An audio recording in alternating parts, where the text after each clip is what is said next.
அவர் அண்ணன் சொல்றது தர்பீஸ் வீடு ஃபுல்லா சுத்த வைக்கிறார் சார். விருப்பம் இல்லாத ஒரு விஷயத்தை எனக்கு 1000 கோடி ரூபாய் கொடுத்தாலும் என்னால் செய்ய முடியாது. நீங்க அப்படியே சொல்லி சைன் பண்ணிட்டீங்களா? ஊர்ல அவனுக்கு 1008 பிரச்சனை இருந்தாலும் உங்களுக்கு ஒரே ஒரு பிரச்சனை இருக்கு. அந்த பிரச்சனை என்ன? ஒரு ஆளோட மட்டுமே உங்க போராட்டம் இருக்கு. அவனை சிரிக்க வேணா சொல்றா. அவர் சொல்றதை நாங்க எல்லாமே ஏத்துக்கிறோம். அவங்க யாரு? அவர் அண்ணன் சொல்றது தர்பீஸ் வீடு ஃபுல்லா சுத்த வைக்கிறார் சார். தல்காணி வச்சுட்டு தூக்கம் வராது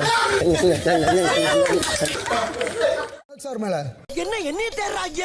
இதான் இங்க இருக்க மாட்டா. கேமரா இருக்குது பின்னாடி வந்து நீங்க தட்டி விடுறீங்க. அத கேமரா இருக்குது பார்க்க போறாங்க. தம்பி விடுப்பா. இதெல்லாம் அப்படிலாம் விட்டுற முடியாது மேடம். அப்படிலாம் விட்டுற முடியாது. வினோத் சார் சம்பளத்துல இருந்து 5 நாள் பிடிச்சிருவோம். கேமரா இருக்கு. கேமரால பார்க்க போறாங்க. எனக்கு ஏதோ ஹாப்பி.